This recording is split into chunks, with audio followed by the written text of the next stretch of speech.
Have you ever been hung up on an ex or stuck in the past relationship and unable to move on? Well, you're in the right place. Hi, I'm Whitney Kobrin, a dating and relationship expert and love coach. And today I'm going to tell you how you can let go of the past and finally move on. What if they all right? Baby, can we still shine? Tell me that we'll be fine. Always still in love. Hey, what if they all right? Baby, can we still shine? Tell me that we'll be fine. Always still in love. Yeah. What if they all right? Still shine. Tell me that we'll be fine. Always still in love. What if they all right? Baby, can we still shine? Tell me that we'll be fine. Always still in love. Oh, what if they all right? Hello, Baby, welcome, can welcome we back. still So, shine? today we're going to be talking about how to let go and move on. And this is so important. Let's think about what will happen if you don't let go. If you don't let go, you can't move on. Maybe there wasn't a happy ending from what happened in the past, but you're going to be stuck in that unhappy ending rather than being able to close that loop and be able to move on and start a new story that could have a happy ending. And we're going to look at today why it's so hard to move on and what you can do about it to actually be able to move on.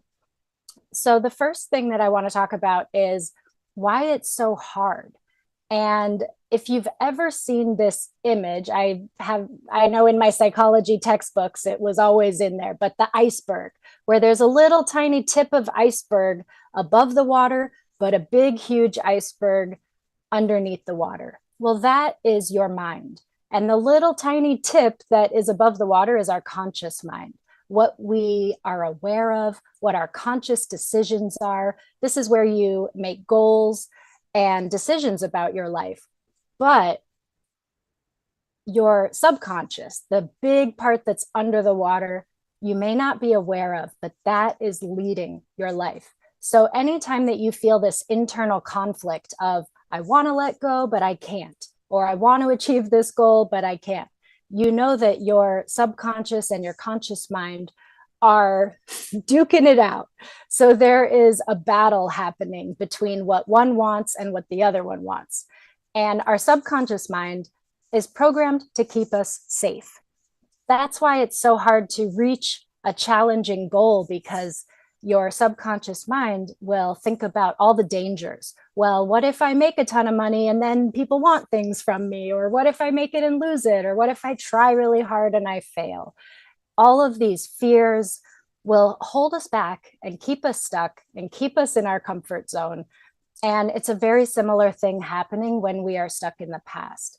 Our minds, our bodies, we get programmed just like computers, right? I don't know if you realize this, we have created computers in our image. We have a lot of the same defragmenting and processing. So let's think about it like that.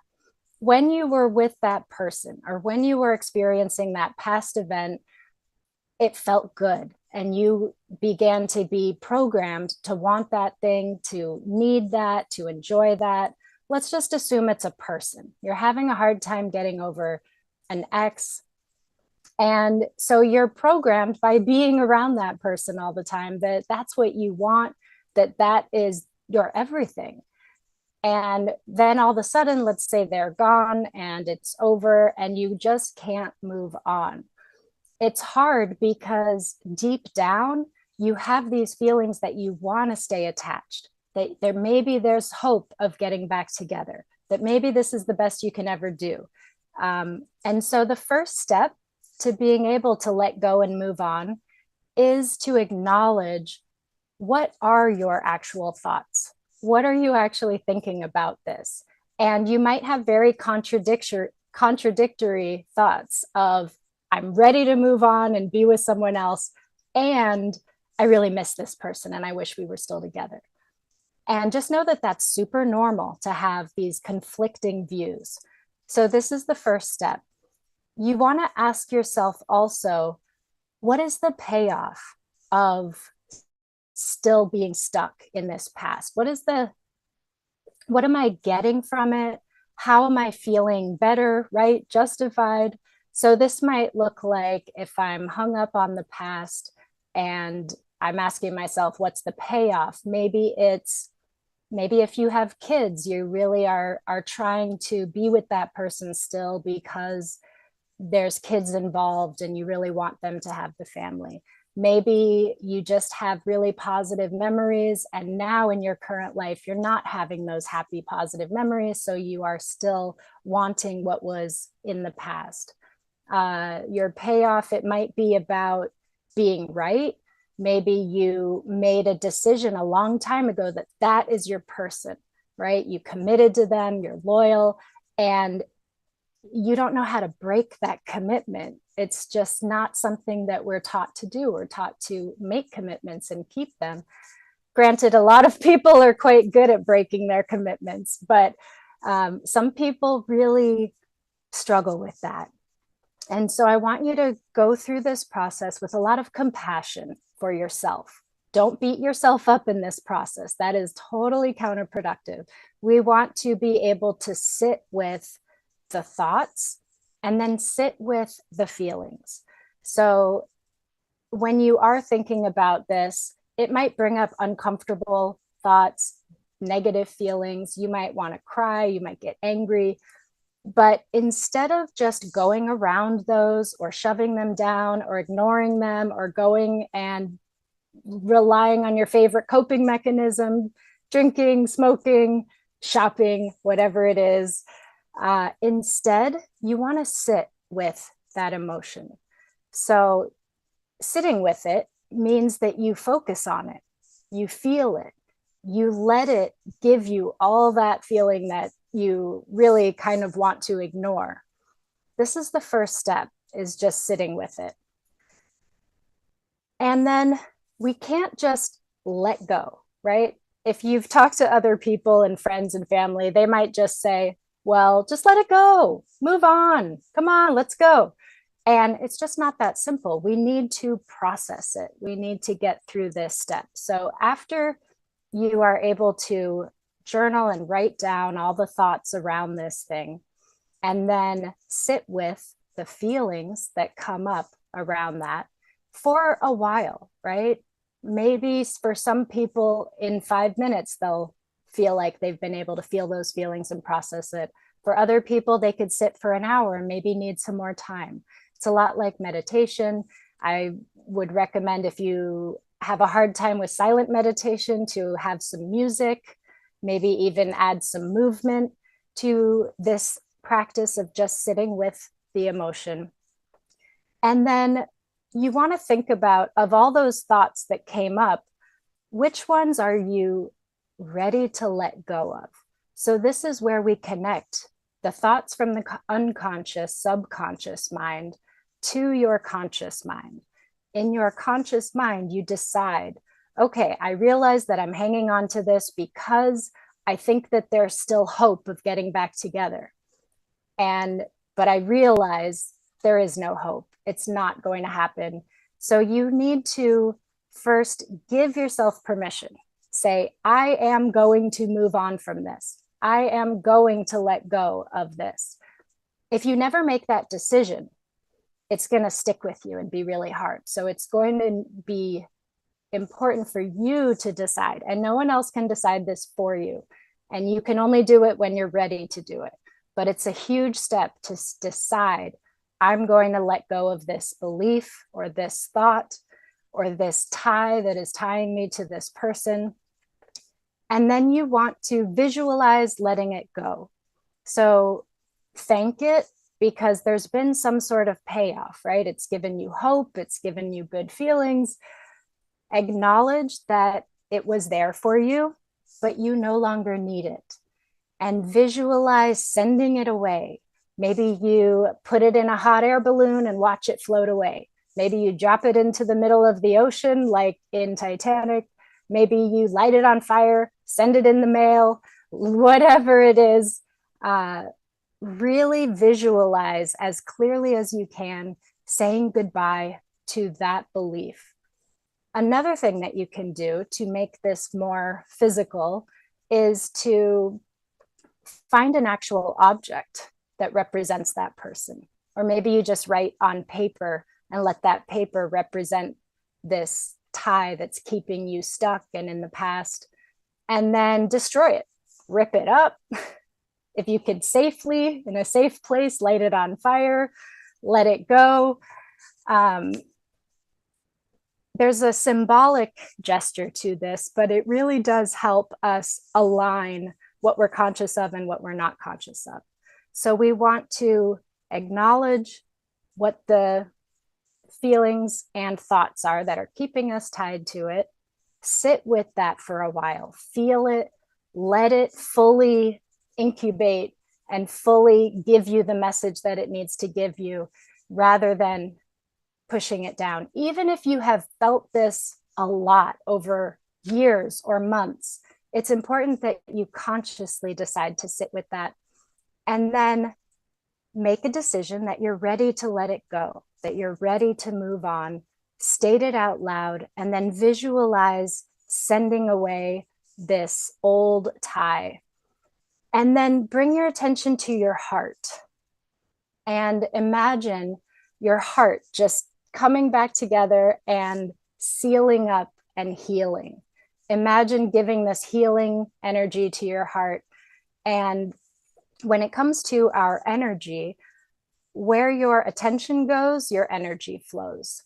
So just imagining and putting your attention on your heart will allow your energy to go to your heart space, and just giving yourself some soothing touch, holding yourself, giving yourself a hug can be very nurturing when you're going through this kind of difficult letting go process.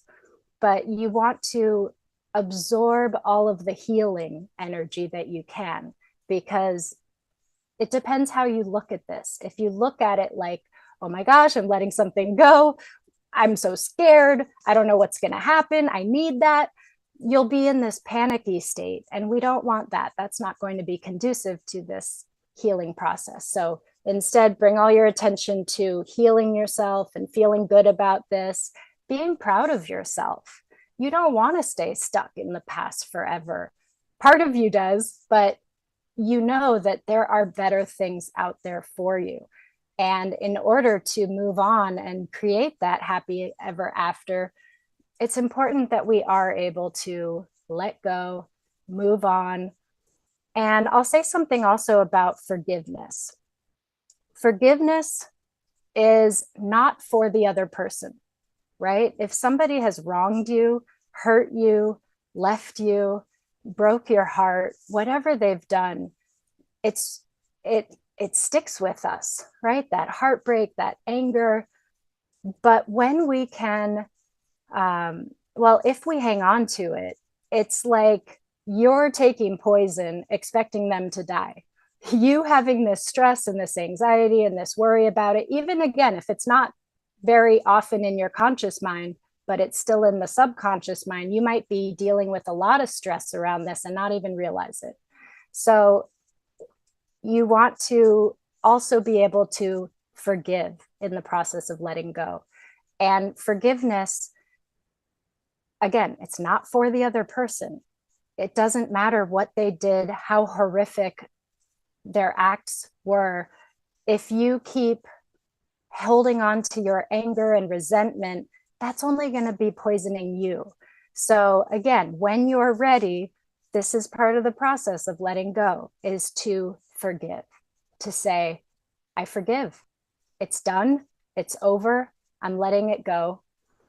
And then the next step is to solidify the new going forward and being able to move on. To solidify that, I want you to think of a thought that reinforces what you really want going forward, something that gives you hope. So some of the thoughts that you wrote down in the beginning might have been, I'd really love to be with my ex. They were the best. I'm never going to do any better. So we're letting all of those go. We're sending them away. And you want to replace it with something like, I'm excited for my future, or I know that moving on is the best thing, or I'm ready for my next step. Whatever it is, it should be something that is inspiring to you and reinforces your goals and where you want to go and what you want to do.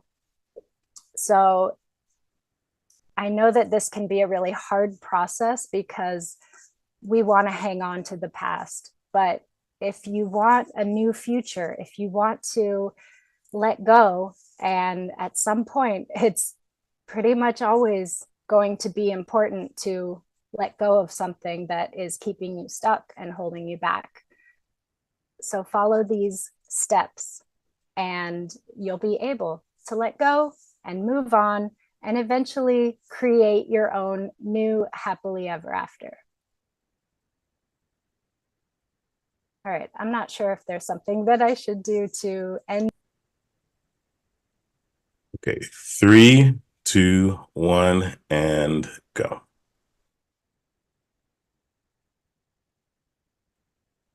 If you enjoyed the program today and got some benefit out of it, I would love to hear from you.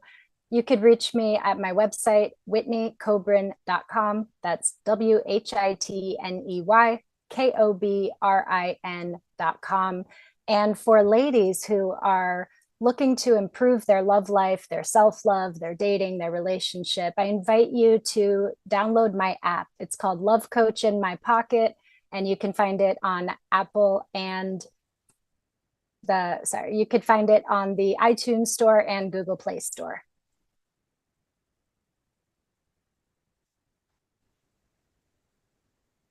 All right, 3, 2, 1, and go. If you enjoyed this program and if you got something beneficial from it, I encourage you to follow the program and also reach out to me through my website, whitneykobrin.com. That's WHITNEYKOBRIN. And if you are a lady who is looking for love or looking to improve your self-love or turn your love life around in some way, please download my app. It's Love Coach in My Pocket, and there are courses and community and lots of resources for you there.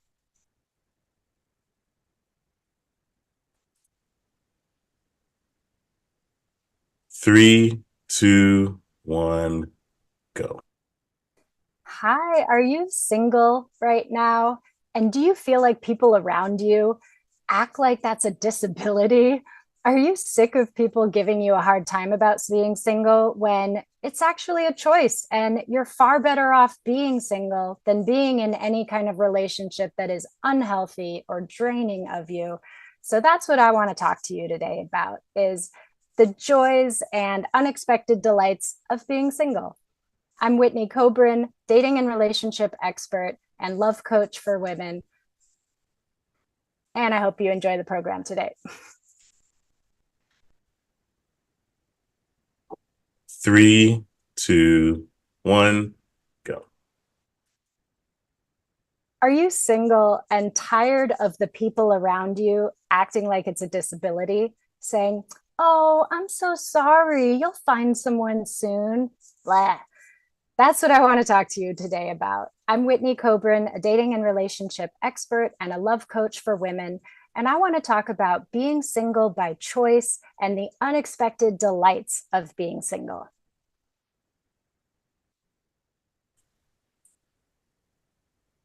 Three, 2, 1, and go.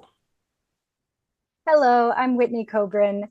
Thank you for being here today. And I'm a love coach. I worked as a matchmaker. I work with a matchmaking company. I am all about love, and I love love. And I love helping people find happy, healthy, amazing, lasting relationships, reinvigorate their relationships. But I want to talk about the opposite of that today and talk about being single, because I've talked to a lot of single people over these years doing what I do, and not one of them enjoys other people feeling pity on them or acting like something is wrong with them, or, oh, honey, you're just being too picky. Just settle for someone. Or, telling you that maybe you're trying too hard and you just need to relax and let it happen. I will tell you that your perfect partner is never going to just show up in your living room when you're Netflix and chilling by yourself. No, it doesn't just happen for everyone. It does take some effort. It does take some work, and I bet you've tried the dating apps and websites. You've gone on blind dates. You've worked on yourself and read all the self-help books. Maybe you've gone to therapy or counseling. And if you're still single, I just want to say there's nothing wrong with you, like, at all. Being single is not a bad thing. So I want to talk about some of the unexpected delights and good things. Number one is, if you have ever been in a relationship that is toxic or unhealthy or not fun, then you know that it's far better to be single than to be in a relationship like that. And so I know there's a lot of people out there that would just rather be with somebody than be alone. And they're putting up with a lot, and they're suffering, and they're holding things in. And so when you're single, you don't have to deal with that. You don't have to deal with that toxic energy. You are free to make your own decisions. Um, and if you are single and just taking a break, right? Because there's different ways of being single. One is maybe you're single, but you are actually seeing people and dating people. You're just not in a relationship yet. And that could be really fun. I love that phase. And I know it gets a bad rep because dating is complicated these days. And there are catfishers and ghosters and the guy on the oil rig that says that he needs money for his son, and these scammers. And yeah, I've seen it all. I know that it's not fun, and people can really burn out on that. So if you are somebody that's been single and you've tried dating and you put it all out there and it just got overwhelming and tiresome and felt like you were spinning your wheels, swiping and texting, and nothing's really leading anywhere, you are not alone. I feel you, I see you, and this is happening a lot nowadays. And so when that happens, it's not a good approach to just power through it and just keep grinding, right? I think we're all kind of waking up to this concept that hustle culture and pushing ourselves no matter what can really harm our well-being and even our physical health. So we need to be in balance. So that means maybe you let up off of the dating apps and take a break and use that time for yourself, whether that means starting a new workout routine or starting a social activity, right? There are so many options. And just because somebody's single, it doesn't mean that they're lonely. And it certainly doesn't mean that they have to be lonely. You have friends and family, most likely. If not, there are so many ways now to meet new friends, to just find things online, find events through Facebook events or Meetup or Eventbrite, and go out and meet some people and hang out with people. And you don't have to feel lonely being single. And if you are single and looking, I encourage you to not only go to singles events and like looking for that person. Be open to making friends. I know when I met my late husband, it was because I had made some new friends on Meetup. And then I started hanging out with them. And then they invited me to their friend's party. And then I met more people there. And it just kind of happened as this chain of events. And so when you're too focused on one singular outcome, like I'm going to this speed dating event and I want to find my partner, then if that doesn't work out, you could end up really disappointed. So we want to take the pressure off, keep it kind of casual, allow yourself to be relaxed and be yourself, be authentic, be true to yourself and how you're feeling, and enjoy it. Enjoy yourself. It's like when someone really wants a baby, it's worth enjoying the time before the baby, because that's going to change a lot when all of a sudden you don't have time to yourself very often. So while you're single, I encourage you not to look at it as a bad thing and feel lonely, and definitely don't get lost in your head with, the downward spiral of, I must not be lovable, I must not be good enough, it's never going to happen for me. None of that is helpful, and I hope you don't do that. And I hope that if that starts to come out, that you have some sort of tools or practice like self-compassion or meditation or embodiment or movement or something where you can get yourself back into out of that negative spiral.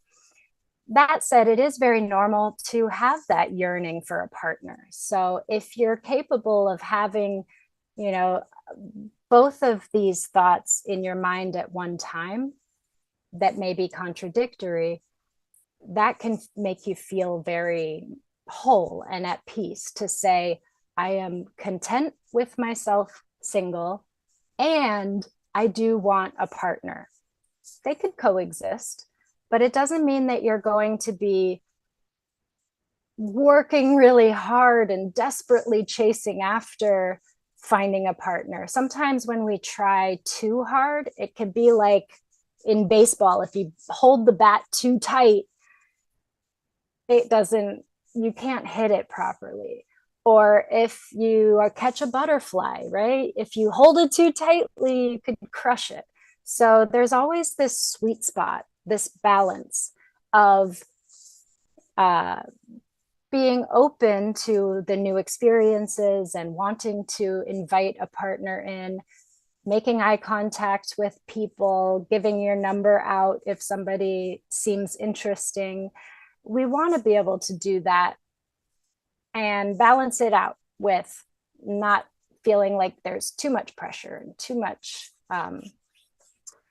demand on that.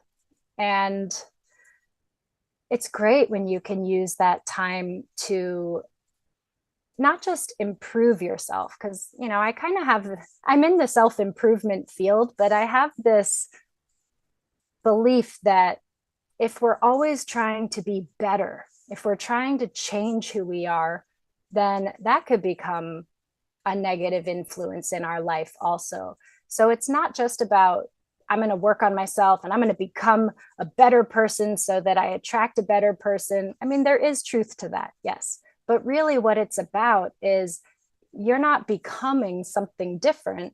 You're actually shedding all of the things that are holding you back so that you can truly be yourself and truly shine.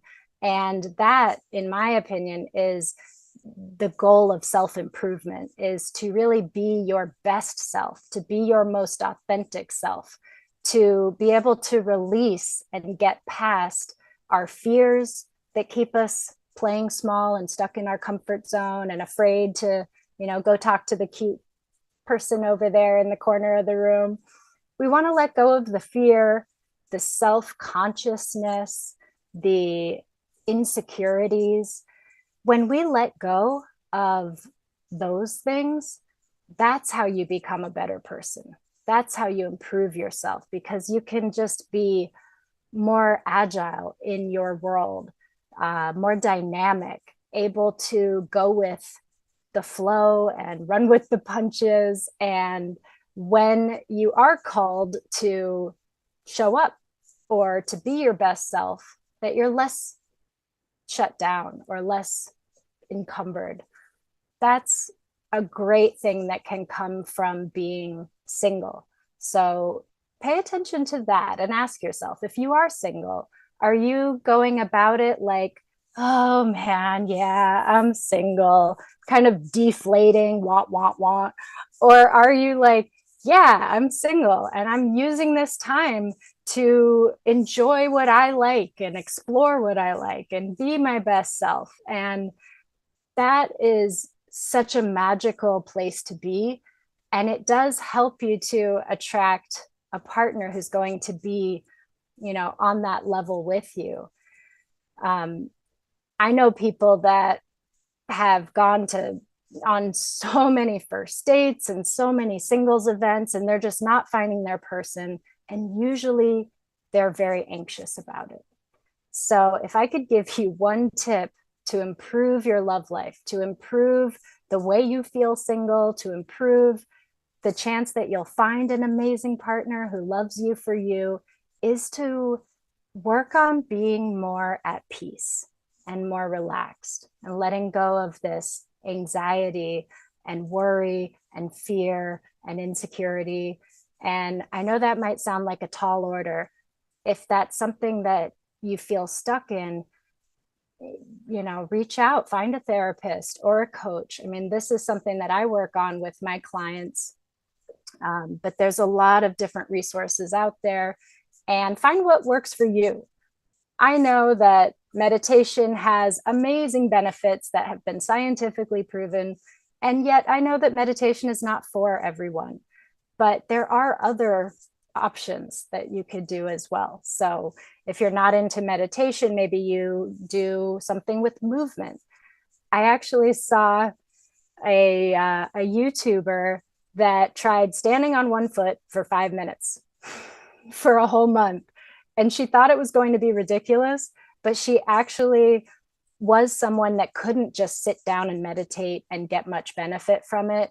Overactive mind, was always getting in the way, just this antsiness in the body. But when she just tried standing on one foot for 5 minutes, it had all the benefits of what a meditation is.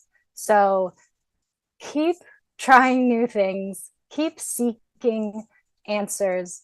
You really don't want to go into your love life, wherever you're at in that, with anxiety and worry and stress and fear.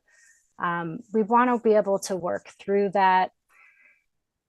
And communication really helps with that too. Maybe there is something that's weighing on you or something that is unknown, and that's why you're feeling anxious. So it helps to talk about it. It helps to be able to communicate with those around you, those that care about you, about what you need and how you feel. So this is a great tip that I give to people, even when they're dating and in relationships, that when we're dealing with conflict, conflict is actually an opportunity for intimacy. When we open up, when we're vulnerable, when we share with somebody how we're feeling and what we need, it actually creates more closeness. So there are tips and ways to do this, right? We don't have time to get into everything today. But really, what I want to focus on is, if you are single, there's nothing wrong with you. And you hopefully know that already. And I encourage you to live it up and enjoy it. Do what's healthy for you, do what's right for you. Go to therapy, go to a counselor. There's group programs, there's all kinds of different options, there's information everywhere. Sometimes just getting the information isn't enough, right? How many times have you signed up for an online course or a free guide and then you don't even look at it? So that's why sometimes it is good to have a therapist or a coach that will actually meet with you and make sure that you're learning the things and practicing the things and implementing it into your life, right? Someone told me recently that no one hires a coach for information, they hire the coach for transformation. And I 100% agree with that. So if you are sick of people saying things like, well, maybe if you focused on your career less, then you'd have better luck. Or you're such a catch, it'll happen for you. Yeah, we don't want to hear that, right? We know it'll happen when it's time. So keep your chin up, enjoy yourself. And when you're ready to find that partner, I would love for you to reach out to me and I can help you. You can reach me at whitneykobrin.com or download my app, which is Love Coach in My Pocket. Thanks, and see you guys next time.